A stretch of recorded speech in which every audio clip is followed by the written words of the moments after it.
오늘 어버이 주일을 맞이해서 네 아버지와 어머니를 공경하라 하고 하는 에베소서의 말씀, 그 말씀을 그대로 제목으로 인용해 보았습니다. 한번 우리 따라해 보시겠습니다. 네 아버지와 어머니를 공경하라. 아멘. 말씀을 시작하면서 먼저 늦은 후회라고 하는 제목의 글을 여러분에게 잠시 소개해 드리고 싶습니다. 한평생 화상으로 인해서 일그러진 얼굴로 숨어 살아야만 했던 한 아버지에 대한 이야기입니다. 그에게는 아들, 딸, 남매가 있었습니다. 그런데 얼굴에 심한 화상을 입고 그 화상의 상처로 인해서 도저히 남매를 돌볼 수 없는 형편이 되어 그 남매를 고아원에 맡겨놓고 시골의 외딴 집에서 홀로 생활을 해야만 했습니다. 한편 아버지가 자신들을 버렸다고 생각한 그 아들과 딸 남매는 어릴 때부터 마음속으로 아버지를 많이 원망했습니다. 그러던 어느 날 아버지라고 하는 사람이 두 남매 앞에 나타났는데 그 모습을 보니까 너무 흉측합니다. 심하게 화상을 입은 얼굴, 일그러져 있는 그런 모습, 이 남매는 크게 충격을 받았습니다. 저렇게 흉한 얼굴의 사람이 나를 낳아준 아버지라고, 저렇게 흉한 얼굴 사람이 정말 우리 아버지라고 남매는 충격을 받고, 차라리 자신들이 그냥 부모가 없는 고아라고 생각했던 그 시절이 더 좋았다고 하면서 어렵게 남매를 찾아온 아버지를 외면해 버렸습니다. 많은 시간이 흘러서 이제 남매는 성장해 결혼을 하고 각각 가정을 이루었지만 나이 많아 늙어버린 아버지는 여전히 두 남매 앞에 모습을 나타내지 못하고 혼자 시골 외딴 집에서 외로이 그 아들과 딸의 행복을 위해서 기도하며 지내고 있었습니다. 그 후 몇 년 뒤에 남매는 아버지가 돌아가셨다는 소식을 접하게 됩니다. 하지만 그동안 왕래도 없었고 아버지를 인정하지도 않았고 살았던 자식들인지라 아버지의 죽음 앞에서도 그 남매는 별다른 슬픔이 없었습니다. 하지만 자신들을 낳아준 아버지의 죽음까지는 외면할 수가 없어서 아버지가 사시던 시골의 외딴 집을 수소문해서 찾아갔습니다. 그 외딴 집에는 아무도 없었고 아버지의 차가운 죽음만이 그들을 기다리고 있었습니다. 한참을 지난 후에야 아래 마을에 사시는 노인 한 분이 찾아오셔서 하시는 말씀이, 아버지가 평소에 입버릇처럼 하신 말씀이 있는데 자신은 죽어서 정말 화장은 싫다고 하며 뒷산에 묻히기를 원했다라고 전해 주었습니다. 하지만 그 남매는 이렇게 생각했습니다. 아버지를 산에 묻으면 때마다 찾아와야 하는 번거로움이 있고 또 먼 곳을 찾아오려면 그 경비도 만만치 않고 이런저런 부담 때문에 아버지의 간절했던 소원을 외면하고 화장을 해버렸습니다. 그리고 아버지가 평소 사용하시던 모든 물건들도 다 태워버렸습니다. 그런데 아들이 아버지의 유품을 불에 태우던 중에 빛바랜 아버지의 일기장을 발견하게 됐습니다. 아들은 잠시 아버지의 일기장을 읽었습니다. 그리고 아버지의 일기를 읽어나가던 아들은 그 자리에서 통곡을 하기 시작을 했습니다. 일기장 속에는 아버지가 그처럼 보기가 흉한 얼굴을 가지게 되었던 사연이 쓰여 있었기 때문이었습니다. 아들은 비로소 아버지가 그처럼 흉한 얼굴을 가지게 된 것이 바로 자신 때문이었음을 알게 됐습니다. 아버지의 일기는 화재로 인하여 먼저 하늘나라로 간 아내와 지금의 아들, 딸에게 쓰는 편지로 끝이 나 있었습니다. 여보, 화재가 있던 그날 밤 먼저 당신을 업고 나오지 못한 날 용서하구려. 울부짖는 아이들을 버려둘 수가 없어 먼저 아이들을 업고 뛰쳐나왔는데 그것이 그만 당신과의 영원한 이별이 될 줄 정말 몰랐다오. 나를 용서해 주구려. 그리고 이제는 나도 당신의 곁으로 가려 하니 나를 너무 나무라지 말아주오. 그리고 사랑하는 나의 아들과 딸에게 평생 너희들에게 아버지 노릇을 못하고 이렇게 집만 되는 삶을 살다가 가게 되는구나. 이제 염치불구하고 한 가지 마지막 부탁을 하마. 내가 죽거든 절대로 화장은 하지 말아다오. 나는 정말 불이 싫단다.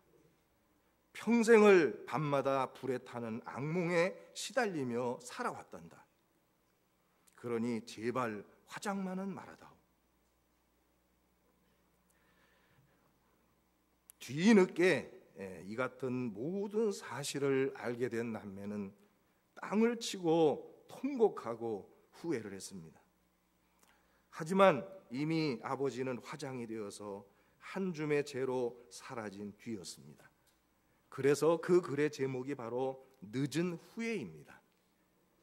참으로 가슴이 먹먹해지고 가슴 아픈 이야기입니다. 그런데 저는 그 글을 읽으면서 이게 나의 이야기라고 저는 깨달았습니다. 저를 포함한 자녀된 우리 모두의 이야기라고 생각했습니다. 우리들은 우리의 부모님이 우리의 곁을 떠나신 후에야 내가 마음 편안하게 해드리지 못했던 것, 가슴 아프게 해드렸던 것, 그것을 후회하고 있는 그런 모습을 보게 됩니다.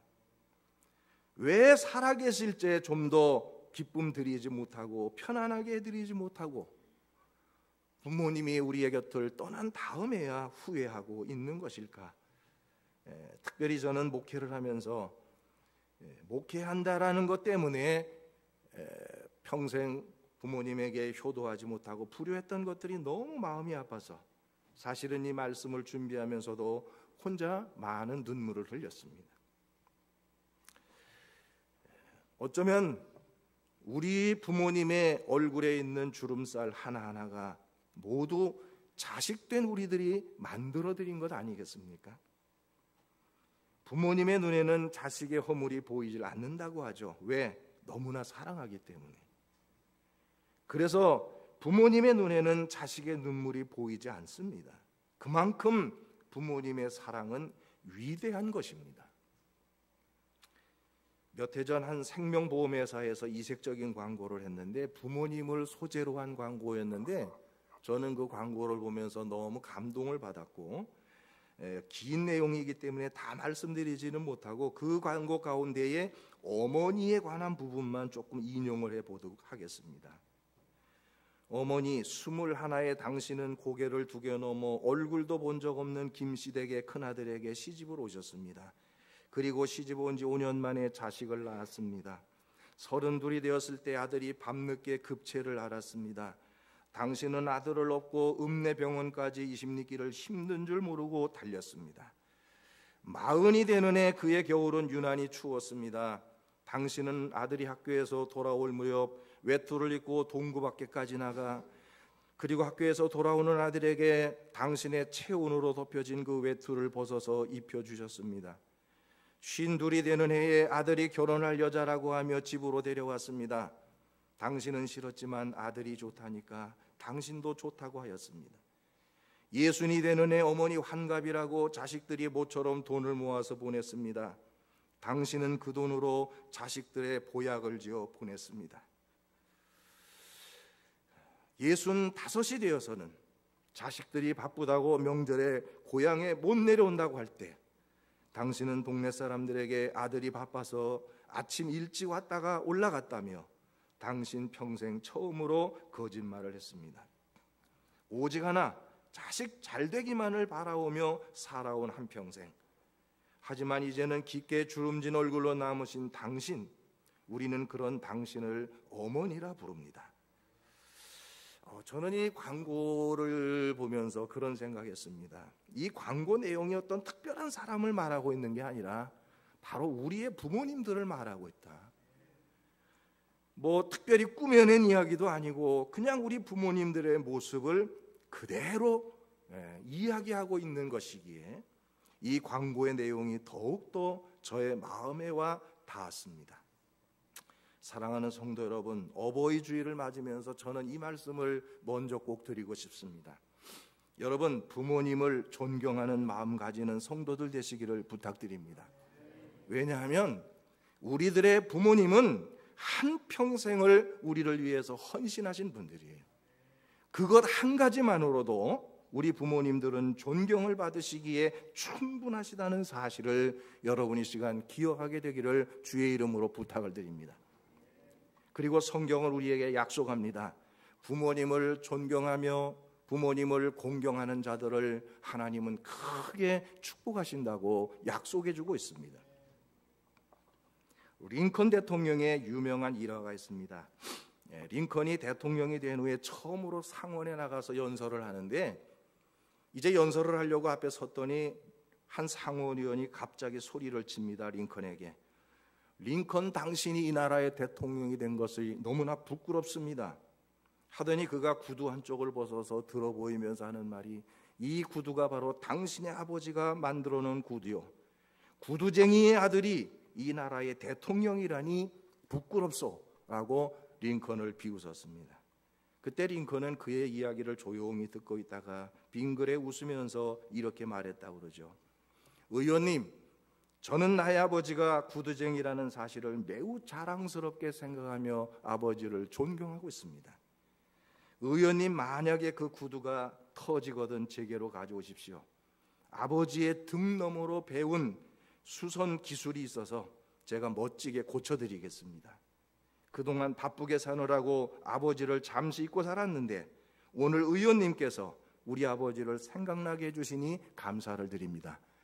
나는 아버지를 존경합니다. 그때 그 의사당 안에 있던 수많은 그 의원들이 다 그 자리에서 일어나서 그를 향해서 크게 박수를 보냈다고 그래요. 부모님을 자랑스럽게 여기고 존경할 줄 아는 사람, 바로 그런 사람은 하나님이 높이시는 줄로 믿으시기를 바랍니다. 하나님께서 주신 10계명을 보면 1계명부터 4계명까지는 사람이 하나님께 대하여 할 일을 기록합니다. 즉 천륜입니다. 하나님 외에 다른 신을 섬기지 말고 우상에게 절하지 말고 하나님의 이름을 망령되 일컫지 말며 하나님의 날인 안식일을 기억하여 거룩히 지키라고 말씀합니다.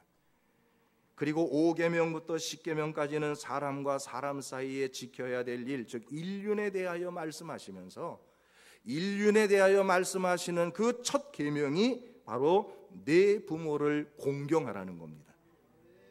인륜 가운데에 사람과 사람과의 관계 속에서 지켜야 될 가장 중요한 계명이 바로 부모를 공경하는 것이라는 거예요. 성경은 이만큼 부모의 공경에 대해서 강조하고 있다는 사실 여러분 이 시간 기억하게 되기를 바라요. 기독교에 대해서 잘 알지 못하는 사람들이 기독교는 제사가 없기 때문에 부모에게 불효하는 종교라고 말하는 이들이 있습니다마는 그것은 기독교를 알지 못하는 사람들의 이야기입니다. 우리의 기독교는 인륜 가운데 가장 먼저 강조하고 있는 것이 바로 내 부모를 공경하라는 말씀이에요. 잠언서에 보면 무려 노인, 어른 그리고 부모를 공경하라는 말을 무려 18번씩이나 말씀하고 있는 것을 우리가 볼 수 있습니다. 오늘 이 사회가 산업화되고 핵가족화되면서 우리 부모님들의 설 자리가 없어졌어요. 가정에서도 어른들이 대접을 받지 못하고 있습니다. 어른으로서 가정이나 사회에서 공경의 대상이 되고 존경을 받던 일은 이제 마치 전설의 고향에서의 나오는 이야기처럼 되어버린 안타까운 현실을 우리는 지금 목도하면서 살아가고 있습니다. 우리 사랑하는 천안영문의 성도 여러분, 어버이 주일을 맞으면서 이 시간 우리가 꼭 해야 될 것입니다.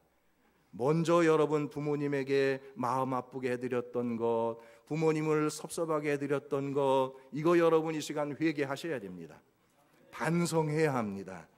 그리고 부모님께서 베풀어 주신 크신 사랑과 은혜를 기억하는 시간이 되어질 수 있어야 한다는 것, 이 시간 기억하게 되기를 주의 이름으로 축원합니다.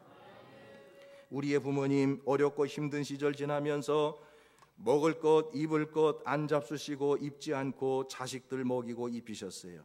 그것이 바로 부모님이죠. 그 그래서 부모님의 사랑은 하늘과 같은 것이라고 우리는 말하고 있는 겁니다. 사랑하는 우리 성도 여러분, 하나님께서는 부모를 공경하는 사람에게 땅에서 잘되고 장수하는 복을 주신다고 했습니다. 우리 천안용문의 모든 성도들이 부모를 공경하는 자녀들이 되셔서 하나님이 약속하신 복을 누리게 되기를 주의 이름으로 축복합니다. 이제 오늘 본문으로 돌아와 봅니다. 오늘 본문에 보면 자녀들아 주 안에서 순종하라, 이것이 옳으니라 이렇게 말씀합니다. 여기에서 옳으니라고 할 때에 이 옳다라는 말, 헬라어에서 디카이오스라고 말합니다. 이 말의 뜻이 매우 의미가 있습니다. 여기에서 디카이오스라는 말, 옳다라는 말의 뜻은 뭐냐? 한번 따라합시다. 당연하다, 당연한 것이다. 아멘. 자녀가 부모님께 순종하고 부모를 공경하는 일은 아주 당연한 일이라는 거예요. 오늘 사회가 부모를 공경하는 자 효부상 주고 효자상 주고 상 주고 칭찬합니다. 그런데 엄밀히 말하면 그것은 상 받을 일도 아니고 칭찬 들을 일도 아니라는 거예요. 자녀가 부모를 공경하는 것은 당연한 일이라는 거예요. 마땅히 해야 될 일이라는 거예요. 오늘 이 사회가 이렇게 잘못 되어가다 보니까 효부상이 생겨지고 효자상이 생겨지고 무슨 부모님을 모시고 살면 세제 혜택을 주고 이런 사회가 되어버리고 말았다는 거예요. 안타까운 현실이에요, 사실은. 그리고 부모님을 공경하라고 할 때 이 공경이라는 말의 뜻은 사례라는 뜻입니다. 더 정확하고 구체적으로 말하면 그 원어의 분석에 보면 따라합시다. 값을 지불한다. 값을 지불한다라는 뜻이에요. 무슨 말이냐면 부모님께서 내게 베풀어 주신 은혜와 사랑에 대해서 자녀들은 당연히 그 값을 치러야 된다 그 말이에요. 값을 지불해야 된다는 거예요. 자식을 키울 때 헌신하신, 정말 밤을 새워서 자식들을 그 아플 때 그 머리를 만져주시고 함께 아파하시던 그런 사랑을 먹고 자란 것, 이런 모든 것들에 대해서 자식들은 마땅히 부모님에게 값을 치러야 한다는 거예요. 이것이 부모를 공경하는 것이라는 것을 성경은 우리에게 말씀해 주고 있습니다. 저는 그런 생각할 때가 많습니다. 저 자신도 이렇게 설교하면서도 부모님이 아프시다고 할 때와 자식이 아프다고 할 때 마음이 달랐던 것을 솔직히 고백을 할 수밖에 없어요. 부모님에게 그런 큰 사랑을 잊고 자랐으면서도 부모님이 아프시다고 하면 자식이 아팠던 것처럼 마음 아파하지 못했던 것들이 얼마나 생각이 나는지 몰라요. 이제 저희 어머님이 돌아가신 지가 이제는 10년이 넘어가고 있습니다만은 이렇게 어버이날이 돌아올 때마다 제 마음을 아프게 해요. 목회하면서 한 번도 제대로 된 용돈도 못 드리고, 오히려 어머님이 이렇게 예배 참석했다 가시고 돌아간 다음에 보면 어느 순간에 보면 제 성경에 2만 원, 3만 원 이렇게 돈이 들어있어요. 큰형님에게서 용돈 받은 거 저한테 쓰라고 주고 가시는 거예요. 어떻게 생각해보면 변변히 용돈 한 번 못 드리고 여행 한 번 못 보내드리고 목회한다라는 핑계로 불효했던 것들이 얼마나 가슴 아픈지 모르겠어요. 자녀로서 당연히 값을 치러야 되는데 그 일을 하지 못했다는 거죠. 우리 사랑하는 성도 여러분, 성경에 보니까요 이런 말씀이 있습니다. 심는 대로 거둔다고 그랬어요. 여러분이 부모님에게 효도할 때 여러분은 자녀들에게 효도받는 부모가 될 수 있는 줄로 믿으시기를 바랍니다. 부모님을 공경하고 효도할 때 자녀들 그거 보고 배워서 그 부모에게 또 효도를 하게 된다는 거예요. 이제 시인으로도 유명한 안산 동산교회의 고은 목사님의 시 한 편만 소개하면서 오늘 말씀을 맺겠습니다. 어머니라고 하는 제목의 시입니다. 어머니, 키 작은 이유를 이제야 알았습니다.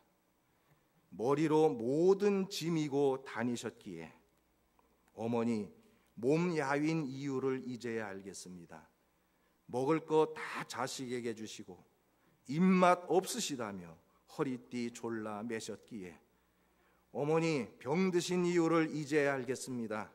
우리가 아플 때 주님 이 아픔 내게 다 주고 내 건강 아이에게 주십시오라고 기도하셨기에. 어머니, 정신이 없으신 이유를 이제야 알겠습니다. 식구들 목 다 챙기시느라 자신의 목 잊고 살으셨기에. 어머니 서둘러 이 세상 떠나 하늘나라로 돌아가신 이유를 이제야 알겠습니다. 평생 짐지고 사셨기에 행여 우리에게 또 짐이 되실까 봐 어머니 사랑의 빛을 깨닫지도 못하게 사랑만 주고 가셨습니다. 이게 부모님의 사랑입니다. 2016년 어버이 주일을 맞는 이 시간, 우리 모든 성도들이 다시 한번 부모님의 은혜를 기억하는 그런 시간이 되었으면 좋겠습니다. 부모님을 공경하고 또 부모님을 존경하며 또 부모님께 효도하는, 그래서 하나님께서 약속해 주신 대로 이 땅에서 잘 되는 그런 축복을 받는 우리 천안정문의 모든 성도들이 될 수 있기를 주의 이름으로 축원합니다.